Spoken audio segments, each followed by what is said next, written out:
15 अगस्त 1947 देश का पहला आज़ादी का दिन। उस शाम दिल्ली के प्रिंसेस पार्क में ब्रिटिश का झंडा उतार कर तिरंगा लहराया जाना था। तब वहाँ 300 लोगों की इकट्ठा होने का अंदाजा लगाया गया था, लेकिन हकीकत में 5 लाख लोगों का सैलाब उमड़ पड़ा। खुद जवाहरलाल नेहरू और लॉर्ड माउंटबेटन को समझ नहीं आ रहा था कि मंच तक कैसे पहुँचे। पंडित नेहरू को लोगों के कंधों पर चढ़कर मंच तक पहुँचने की जिद्दोजहद करनी पड़ी और लॉर्ड माउंटबेटन तो अपनी बगी के बाहर ही नहीं निकल पाए। लॉर्ड माउंटबेटन की बेटी पमिला कहती हैं कि जब मैं वहां पहुंची तो पंडित नेहरू ने मुझे कहा, तुम लोगों के कंधों पर पैर रखते हुए मंच पर आ जाओ, वो बिल्कुल बुरा नहीं मानेंगे। तो मैंने कहा, मैंने ऊंची एड़ी वाली सैंडल पहनी है जो लोगों को चुभ सकती है। तब नेहरू बोले, तो सैंडल को हाथ में लो और आगे बढ़ो। ये कहते हुए नेहरू भी लोगों के ऊपर से होते हुए मंच पर पहुंच गए। उनके पीछे पीछे मैंने भी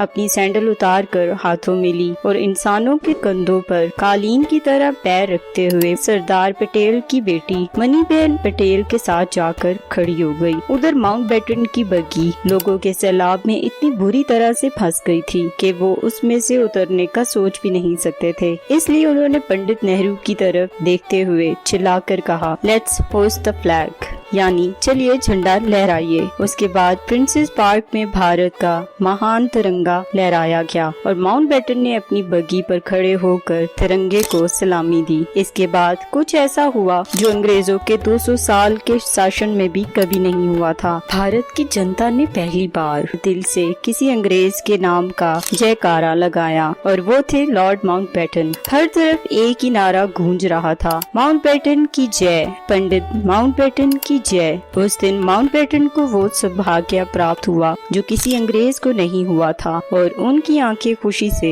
भर गईं। उस वक्त देश के करोड़ों देशवासियों ने आजादी का जश्न इतने बड़े स्तर पर मनाया कि जय हिंद, जय भारत और जय माता की जय के नारे पूरी दुनिया के कोने कोने तक पहुंच गए। और आज के इस खास वीडियो में हम आपको बताएंगे कि कैसे भारत ने ब्रिटिश राज से आजादी पाई और उसके साथ साथ भारत 2 हिस्सों में कैसे बटा। तो चलिए शुरू करते हैं अपना आज का वीडियो। दोस्तों, एक मुल्क था जहां लोग एक साथ जीते थे, हंसते थे, त्योहार मनाते थे। फिर अचानक एक दिन एक लकीर खींच दी गई और सब कुछ बदल गया। 15 अगस्त 1947 भारत आजाद तो हुआ, लेकिन किसके लिए, किसके दर्द के बदले ये आजादी मिली। ये कहानी है उन लोगों की जो पार्टीशन के वक्त जिंदा तो रहे लेकिन जिंदगी जीना भूल गए। क्या ये सिर्फ एक पॉलिटिकल डिसीजन था या फिर एक सोची समझी चाल। 1800 के आते आते ब्रिटिश ईस्ट इंडिया कंपनी ने इंडिया में अपना पूरा जाल बिछा लिया था। शुरुआत तो सिर्फ बिजनेस से हुई थी, लेकिन धीरे धीरे ये कंपनी एक मिलिट्री पावर बन गई।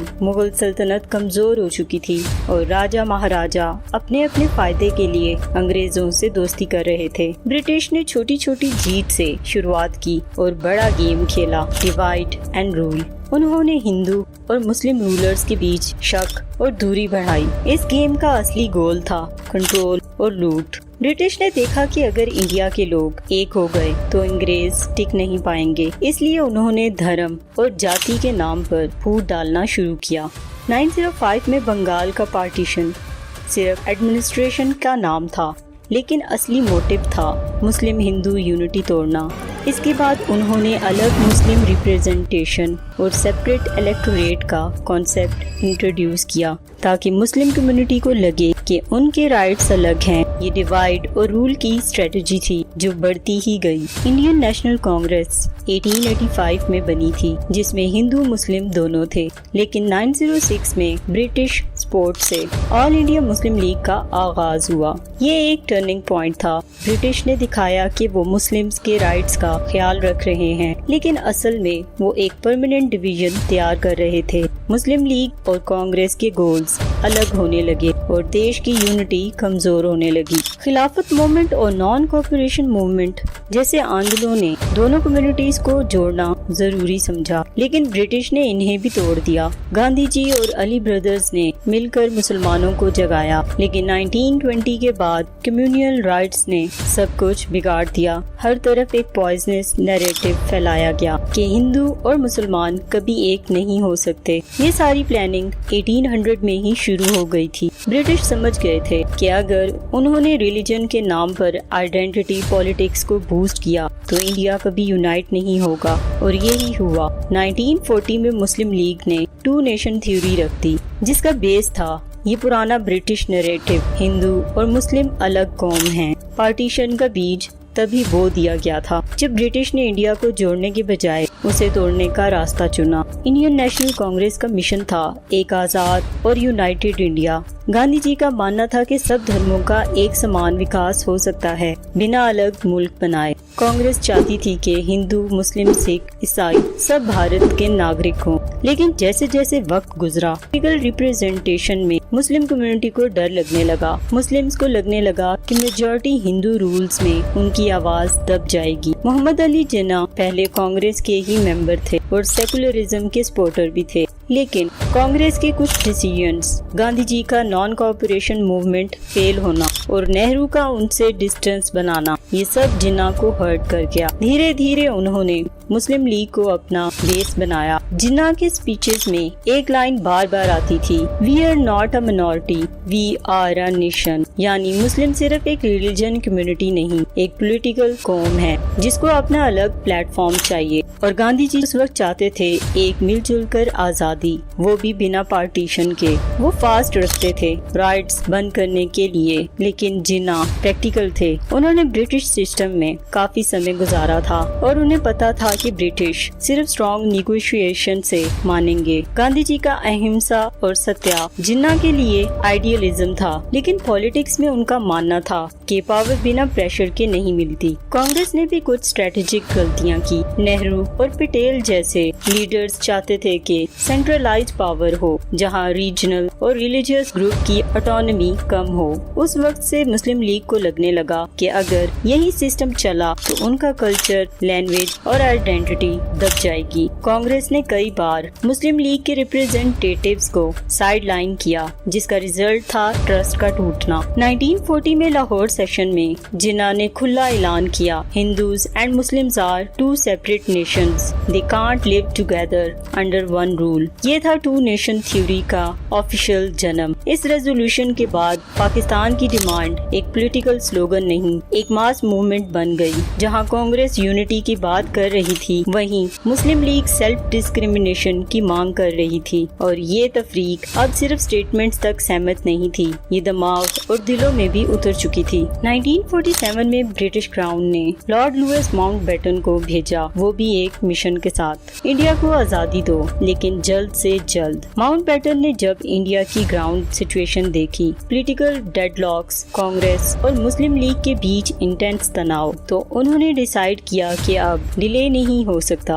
वो पहले सोच रहे थे कि 1948 में इंडिपेंडेंस देना, लेकिन उन्होंने डेट एडवांस करके 15 अगस्त 1947 कर दी। लेकिन इतना बड़ा डिसीजन इतनी जल्दी में, यही बन गया सबसे बड़ी ट्रेजेडी का रीजन। माउंटबेटन के ऊपर प्रेशर था और उन्होंने कांग्रेस को इंडिपेंडेंस का जोश दिखाया और मुस्लिम लीग को पाकिस्तान का प्रॉमिस किया। एक ही समय में दोनों को खुश करने की कोशिश की गई, लेकिन बिना प्रॉपर प्लानिंग के। तो दोस्तों, अब हम बात करते हैं सर सिरिल रेडक्लिफ की, एक ब्रिटिश लॉयर जो कभी इंडिया आया ही नहीं था। उसे कहा गया, आपको 5 वीक्स में डिसाइड करना है कि इंडिया और पाकिस्तान का बॉर्डर कहाँ होगा। सोचिए, ना उसे जियोग्राफी का पता, ना कल्चर का, ना हिस्ट्री, और उसने सिर्फ एक मैप के ऊपर पेंसिल से लाइन खींच दी। पंजाब और बंगाल जैसे स्टेट्स का बंटवारा एक मैथमेटिकल ड्राइंग की तरह किया गया, जहाँ लोगों की भावनाएं, संस्कृति, जमीन सब कुछ इग्नोर कर दिया गया। और इसी लाइन ने बनाई रेडक्लिफ लाइन,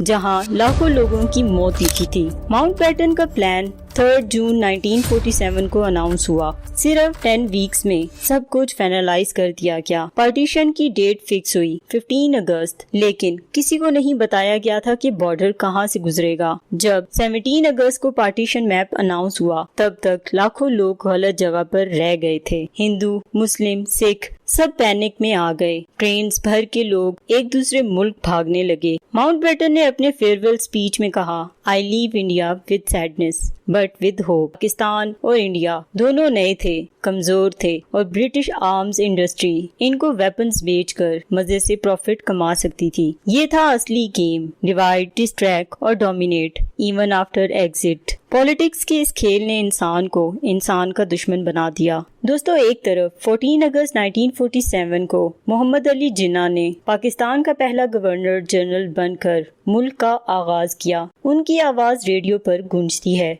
आप सब आजाद हैं अपने मंदिरों में जाने के लिए।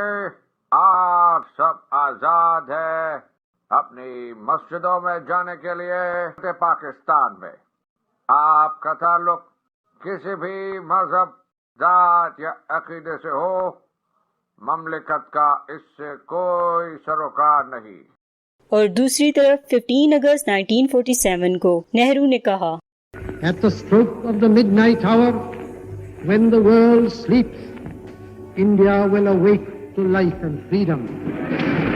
इस बंटवारे ने सिर्फ जमीन नहीं बांटी, बल्कि दिलों को बांटा, दोस्तों को दुश्मन बनाया, भाइयों के बीच सरहद खींच दी गई। गांधी, नेहरू और जिन्ना तीनों ने कुछ पाया और बहुत कुछ खोना भी पड़ा। आज भी जब 14 और 15 अगस्त आता है, दोनों मुल्क आजादी का जश्न मनाते हैं, मगर कहीं न कहीं दर्द का एक साया साथ चलता है। और इस तरह एक सुबह का सूरज दो अलग आसमानों के नीचे उगा। एक तरफ था नया मुल्क पाकिस्तान, जहां लोगों ने नए मुस्तकबिल का ख्वाब देखा, और दूसरी तरफ था आजाद इंडिया, जहां नए भारत की बुनियाद रखी गई। दोस्तों, आखिर पे हम ये कहना चाहेंगे, इंसानियत के नाम पर जियो, क्योंकि मुल्कों की लकीर तो सिर्फ जमीन पर होती है, दिलों में नहीं। तो दोस्तों, ये था हमारा आज का वीडियो। आई होप सो हमारा ये वीडियो आपको पसंद आया होगा। अगर आपको हमारा ये वीडियो पसंद आया हो तो वीडियो को लाइक, कमेंट और शेयर करना मत भूलना। और अगर आपने अभी तक हमारे चैनल को सब्सक्राइब नहीं किया तो जल्दी से हमारे चैनल को सब्सक्राइब करके बेल आइकन को प्रेस कर दें। तो दोस्तों, मेरी तरफ से हैप्पी इंडिपेंडेंस डे। अपना बहुत सारा ख्याल रखिए। मिलते हैं आपसे नेक्स्ट वीडियो में, तब तक के लिए अल्लाह हाफिज।